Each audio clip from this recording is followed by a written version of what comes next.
Hi viewers, welcome to our channel. ప్రస్తుతం మనతో పాటు దాము బాలాజీ గారు సీనియర్ జర్నలిస్ట్ ఉన్నారు. వారితో ఒకసారి మాట్లాడదాం. నమస్కారం సార్. నమస్తే. సార్, నిన్న నర్సీపట్నం పర్యటనలో జగన్మోహన్ రెడ్డి గారు అటు స్పీకర్ పైన తీవ్రమైన వ్యాఖ్యలు చేశారని, ఇప్పుడు ఆయన మీద కేసు పెట్టి చర్యలు తీసుకునే అవకాశాలు ఉన్నాయని కూడా చెప్తున్నారు సార్. ఎందుకంటే స్పీకర్ పైన అసభ్యకరంగా కామెంట్స్ చేయడం అది సరికాదు. దీనిపైన చర్యలు తీసుకోవచ్చని కూడా చెప్తున్నారు. మరి ఏం కామెంట్స్ చేశారు? ఇప్పుడు చర్యలు తీసుకునే అవకాశం కనిపిస్తుందా? ఏం చెప్తారు సార్ మీరు? నిన్న జగన్ సంచలనమైన కామెంట్లు స్పీకర్ మీద చేశాడు నర్సీపట్నంలో. సో ఇది ఇప్పుడు బాగా వైరల్ అవుతుంది. స్పీకర్ కూడా దీని మీద చర్య తీసుకునే అవకాశం ఉందని చెప్తున్నారు. జగన్ని సస్పెండ్ చేసే అవకాశం కూడా ఉందని చెప్తున్నారు. ఇవన్నీ జగన్కి తెలియక కాదు. జగన్ కావాలనే రెచ్చగొట్టి స్పీకర్ని తనని సస్పెండ్ చేసే విధంగా చేసుకొని, సో నన్ను సస్పెండ్ చేశారు కాబట్టి నేను ఇంకా అసెంబ్లీకి వెళ్ళలేను కాబట్టి నేను జనంలో ఉంటానని చెప్పి ఉందామన్న ఒక స్ట్రాటజీ జగన్లో కనబడుతుంది. సో ముందుగా అసలు ఈ పర్యటనలో జగన్ ఏం మాట్లాడాడు ఇది చెప్పుకొని, దాని తర్వాత పరిణామాలు ఎలా ఉండబోతున్నాయి, స్పీకర్ రియాక్షన్ ఏంటి, ప్రభుత్వం ఎలాగా స్పందించే అవకాశం ఉంది అనే విషయాల్ని చూద్దాం. అట్లాగే జగన్ స్ట్రాటజీ ఏంటి ఓవరాల్గా, నెక్స్ట్ ఫర్దర్ జగన్ ప్లాన్ ఏంటి అనే విషయాలు కూడా మనం మాట్లాడదాం. నిన్న యాక్చువల్గా అక్కడ మాకవరం పాలెం అంటారు నర్సీపట్నం దగ్గర, అక్కడ మెడికల్ కాలేజ్ ఉంది. దాన్ని సందర్శించడానికి విశాఖ ఎయిర్పోర్ట్ నుంచి బయలుదేరాడు. అక్కడ దాదాపు ఇతనికి ముందైతే అసలు పర్మిషన్ రోడ్డు మార్గాన్ని వెళ్ళడానికి ఇవ్వమన్నారు. దాని తర్వాత అక్కడ 18 రకాల కండిషన్లు పెట్టి ఇచ్చారు. అంటే 10 వెహికల్సే ఉండాలి ఇలాగా. ఒక్కటి కూడా జగన్ ఫాలో కాలేదు. ఆల్రెడీ వైసీపీ వాళ్ళు చెప్తున్నారు మీరు ఇచ్చేది ఇవ్వండి మేము చేసేది చేస్తామని వాళ్ళు అంటూనే ఉన్నారు. ఎందుకంటే ఆ కండిషన్లకు లోబడి పోవడం కూడా కష్టమే. అంటే 10 వెహికల్సే పోవాలంటే ఇంకా మిగతా వాళ్ళు ఎవరు పోలేరు. సో కాబట్టి వాళ్ళు కూడా డిసైడ్ అయ్యారు. అంటే రెండు వైపుల నుంచి విమర్శలు ఉన్నాయి. అంటే ఎంత కండిషన్లు పెట్టాల్సిన అవసరం ఉందా ఒక ప్రతిపక్ష నాయకుడు? జగన్ కూడా గతంలో తెలుగుదేశం చంద్రబాబు మీద కూడా ఇలాగా చాలాసార్లు కండిషన్లు పెట్టి జగన్ కూడా నిర్బంధాన్ని ప్రయోగించాడు. సేమ్ పద్ధతిలో వీళ్ళు కూడా చేస్తుంటే అప్పుడు అలా చేయడం వల్ల చంద్రబాబు కానీ పవన్ కళ్యాణ్ కానీ వీళ్ళందరికీ దానివల్ల సింపతి వచ్చింది. ఇప్పుడు అదే పని చేస్తే జగన్కి వస్తుంది సింపతి. అంటే ప్రజల సమస్యల మీద వెళ్తున్నాడు జగన్. ఒక మెడికల్ కాలేజ్ ఇష్యూ కావచ్చు, లేకపోతే మత్స్య కార్మికులు కావచ్చు, ఇటు స్టీల్ ఫ్యాక్టరీ కార్మికుల విషయాలు కావచ్చు, వీటి ప్రజల్ని కలవడానికి నిరసన తెలియజేయడానికి వెళ్తున్నప్పుడు అది ఆ నిరసన తెలియజేయడం కానీ ప్రజల్ని కలవడం కానీ ఒక ప్రతిపక్ష నాయకుడిగా కానీ రాజకీయ నాయకుడిగా కానీ ఆయనకుండే ప్రాథమిక హక్కు, అది fundamental right according to our constitution. దానికి వీళ్ళు కోఆపరేట్ చేయాలి. ఏదన్నా సెక్యూరిటీ ఇష్యూస్ ఉన్నప్పుడు, ప్రజలకి ఇబ్బంది కలుగుతున్నప్పుడు ఆ మేరకు ఆంక్షలు విధించడంలో తప్పు లేదు. కానీ కావాలని దీన్ని ఫెయిల్యూర్ చేయాలి అన్న యాంగిల్లో నుంచి గతంలో జగన్ ఎలా చేశాడో ఇప్పుడు తెలుగుదేశం వాళ్ళు ఈ ప్రభుత్వం కూటమి ప్రభుత్వం కూడా అలాగే చేస్తుంది అన్న విమర్శలు వచ్చాయి. ఏదేమైనా జగన్ పర్యటన అయితే సక్సెస్ అయిందని చెప్పాలి వాళ్ళ పాయింట్ ఆఫ్ వ్యూలో. ఎందుకంటే వర్షం పడుతున్నా కూడా ప్రజలు పెద్ద ఎత్తున రాగలిగారు అనేది వాళ్ళు ప్రొజెక్ట్ చేసుకుంటున్నారు.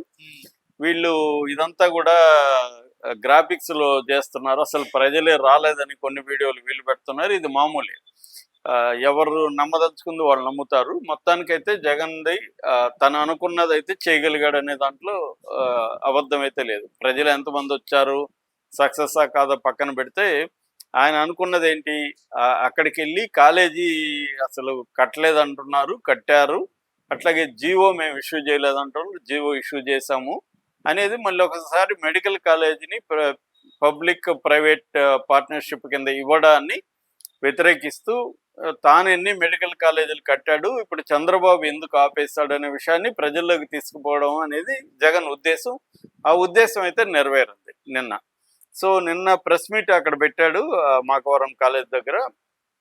ప్రెస్ మీట్లో అతను ఏం మాట్లాడాడంటే, మేము 5 ఏళ్లలో దీని మీద మేమున్నప్పుడు ఈ కాలేజీ మీద 500 కోట్లు స్పెండ్ చేసాం. ముఖ్యంగా అప్పుడు కరోనా టైం ఉండి చాలా ఇబ్బందుల్లో ఉన్నప్పుడు కూడా ఈ కాలేజీకి 500 కోట్లు మేము స్పెండ్ చేసాము, మ్యాక్సిమం కట్టాము. దాని తర్వాత చంద్రబాబు వచ్చిన తర్వాత దీన్ని సెప్టెంబర్లో మెమో ఇచ్చి చంద్రబాబు ఆపేశాడు అనేది జగన్ ముందుకు తీసుకొచ్చాడు. అంటే చంద్రబాబు గారిని దీన్ని కంటిన్యూ చేస్తుంటే ఈ పాటికి ఇది 600 బెడ్డెడ్ 600 బెడ్డెడ్ హాస్పిటల్ అయిండేది. ఇక్కడ ఉన్న ప్రజలకంతా కూడా, ముఖ్యంగా ఏజెన్సీలో ఉన్న గిరిజనులకు చాలా మందికి ఇది గవర్నమెంట్ ప్రభుత్వ వైద్యము క్వాలిటీ వైద్యం వాళ్ళకి అందుండేది. అట్లాగే సంవత్సరానికి 150 మెడికల్ సీట్లు వచ్చుండేవి.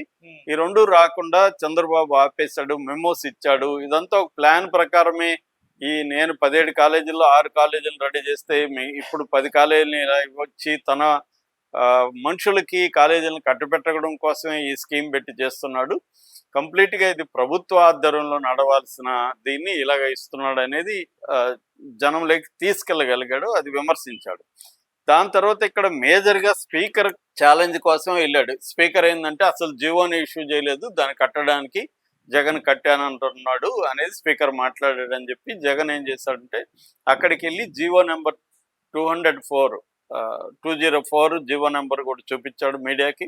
నేను జీవో ఇవ్వలేదన్నాడు స్పీకరు, ఇచ్చాను చూడండి అని చెప్పి ఆ సందర్భంగా స్పీకర్ మీద దాడి చేశాడు అనేది ఇప్పుడు కూటమి చెప్తున్నారు. జగన్ కామెంట్స్ ప్రధానంగా ఏంటంటే స్పీకర్ ఇంత అబద్ధాలు చెప్తున్నాడు, చంద్రబాబుతో కలిసి కుట్రలు చేస్తున్న ఈ స్పీకర్ అసలు ఆ పదవికి అర్హుడా, ఆయన తలదించుకోవాలి అనే వ్యాఖ్యలు చేశాడు. అంటే మామూలుగా ఇక్కడ అయ్యన్న పాత్రుడు అనే వ్యక్తి గురించి మాట్లాడడం వేరు. స్పీకర్ స్థానంలో ఉన్నప్పుడు స్పీకర్ని ఒక ఎమ్మెల్యే, ఆయన ప్రతిపక్ష నాయకుడు కావచ్చు, కానీ టెక్నికల్గా అసెంబ్లీలో ఎమ్మెల్యేనే జగన్, పులివెందుల ఎమ్మెల్యే అంతవరకే. ఒక ఎమ్మెల్యే స్పీకర్ని ఇలా తోలనాడొచ్చు అంటే గతంలో కూడా తెలుగుదేశం వాళ్ళు కూడా తమ్మినేని సీతారాం లాంటి వాళ్ళు ఇంతకంటే ఎక్కువ కామెంట్లు చేశారు.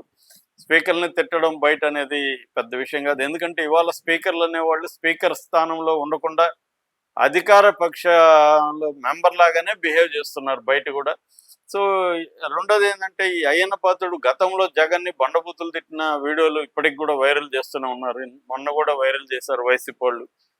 సైకో అనడం, పచ్చి బూతులు తిట్టడం, అది అట్లాగే అధికారుల మీద ఆయన ఎలా బూతులు తిట్టాడు ఆ వీడియోలు కూడా బయటికి తీశారు. స్పీకర్ అయినా కూడా ఆయన అధికారుల మీద తిట్టడం, మొన్న ఎవరో నా మీద పోస్ట్ పెట్టాడు, వాడిని అర్జెంటుగా అరెస్ట్ చేసి 1 year జైల్లో పెట్టండి అనడం, ఇలాంటి వీడియోలంతా కూడా వైసీపీ వాళ్ళు స్పీకర్కి యాంటీగా చేస్తున్నాడు. అంటే అయ్యన్న పాత్రుడు ఒక స్పీకర్ లాగా బిహేవ్ చేయట్లేదు, తెలుగుదేశం నాయకుల్లాగా బిహేవ్ చేస్తున్నాడు అనేది వాళ్ళ ఆరోపణ.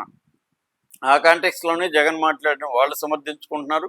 కానీ స్పీకర్ స్థానంలో ఉండేవాడిని తలదించుకోవాలి, అతనికి స్పీకర్ పదవికి అనర్హుడు అంటూ మాట్లాడడం, దీన్ని బేస్ చేసుకొని జగన్ మీద చర్యలు తీసుకోవాలి. అట్లాగే జగన్ ఈ 18 కండిషన్ని ఉల్లంఘించి వచ్చాడు కాబట్టి అనేక కేసులు పెట్టాలనేది వీళ్ళ ప్లాన్. గతంలో కూడా జగన్ వివిధ పర్యటనలకు వెళ్ళినప్పుడంతా కేసులు పెడతానే ఉన్నారు. బంగారుపాలెంలో అయితే చాలామంది రైతుల మీద కూడా కేసులు పెట్టారు, అంటే రావద్దంటే కూడా వచ్చారని చెప్పి.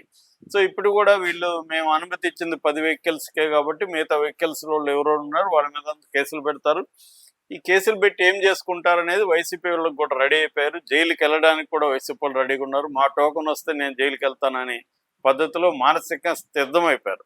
నేను చాలాసార్లు చెప్తుంటాను, మనం యుద్ధంలో కానీ పాలిటిక్స్లో కానీ ఒక స్ట్రాటజీ పదే వాడితే అది పనిచేయదు. స్ట్రాటజీలు మార్చుకోవాలి. నువ్వు వాడిందే వాడుతుంటే అవతల వాళ్ళు రెడీ అయిపోతారు, నీ స్ట్రాటజీ తెలిసిపోతుంది, అది పనిచేయదు ఇంకా. సో ఇప్పుడు చంద్రబాబు ప్రభుత్వం కూడా పదే కేసులు పెట్టి పదే జైలుకి పంపించడానికి ట్రై చేస్తుంటే వాళ్ళు కూడా రెడీ అయిపోతారు. ఓకే, జైలుకి వెళ్తాము, ఏమవుతుంది, జైల్లో ఉంటాము 1 month 2 months 3 months ఉంటాము, రెస్ట్ తీసుకుంటాము, వస్తాము. కానీ అంతకంటే ఏం చేస్తాడు చంద్రబాబు నాయుడు? కేసులు పెట్టబోతాడు, కోర్టులో తేల్చుకుంటాము అన్న పద్ధతులు వాళ్ళు కూడా లీగల్ టీంను ఫామ్ చేసుకున్నారు. జైలుకి పోవడానికి వాళ్ళు యోగా గీగా ప్రాక్టీస్లో అవన్నీ చేస్తున్నారు. ఎందుకంటే జైల్లో కొంత ఇబ్బందులు అయితే ఉంటాయి కాబట్టి ఆ ఇబ్బందులకి రెడీ అయిపోతున్నారు. సో కాబట్టి ఎప్పుడైతే నువ్వు పదే ఒకే పద్ధతిని అనుసరిస్తే అది పనిచేయదు. పైగా జనంలో కూడా వీళ్ళకి అధికారం ఇచ్చింది జగన్ లాగా అరాచకాలు చేయొద్దని అధికారం ఇస్తే అంతకంటే ఎక్కువ అరాచకాలు చేయడం మొదలుపెట్టారు, అంతకంటే ఎక్కువ అవినీతి చేయడం మొదలుపెట్టారన్న భావన వెళ్ళడం అనేది కూటమికి కూడా నష్టం కలిగజేస్తుంది. సో ఇదంతా జగన్కి తెలుసు కాబట్టి జగన్ ఏం చేస్తున్నాడు అంటే ఒక రకమైన ట్రాప్ వేస్తున్నాడు. అంటే మీరు నన్ను సస్పెండ్ చేయండి, మీరు నన్ను ఇది చేయండి. జగన్ కోరుకునేది అదే. జగన్ కోరుకునేది ఏమంటే మీరు నిర్బంధాన్ని మా మీద ప్రయోగించండి, మమ్మల్ని అరెస్టులు చేయండి, కేసులు పెట్టండి, సస్పెండ్ చేయండి అనేదే జగన్ కోరుకున్నాడు. ఆ ట్రాప్లో చంద్రబాబు ప్రభుత్వం పడుతుందా లేదనేది ఇవాళ చర్చ నడుస్తుంది. అంటే ఈ ట్రాప్లో పడితే ఇప్పుడు జగన్కే మేలు అవుతుంది, ప్రజల్లో సింపతి పెరుగుతుంది. ఈ సాకున అసెంబ్లీకి రాకపోవడానికి, నిజానికి ఆయన అసెంబ్లీకి రాకపోవడం వల్ల జనంలో జగన్ పట్ల వ్యతిరేకత వచ్చింది. అసెంబ్లీకి వెళ్ళాలి, అవమానిస్తే అవమానాలు పడాలి, కానీ అసెంబ్లీకి వెళ్లకుండా బైకాట్ చేయడం కరెక్ట్ కాదని జనం అనుకుంటున్నారు. ఇప్పుడు కానీ సస్పెండ్ చేస్తే జగన్కి మంచిది అవుతుంది. చూసారా, నేను ముందే చెప్పాను కదా, అసెంబ్లీకి వెళ్ళినా ఒకటే లేదని. ఇప్పుడు నన్ను అకారణంగా సస్పెండ్ చేశారు. గతంలో మా స్పీకర్లను తిట్టలేదా వీళ్ళు? ఇప్పుడు నేనేమన్నాను, స్పీకరు అబద్ధం చెప్పాడన్నాను, తలదించుకోవాలన్నాను అబద్ధం చెప్పిన దానికి. తప్పేముందనేది జగన్ ఆర్గ్యుమెంట్తో జగన్ ప్రజల్లోకి పోవడానికి అదొక సాగ్గా ఉపయోగపడుతుంది. మరి ఏం జరుగుతుందనేది చూడాలి. Okay sir, thank you so much.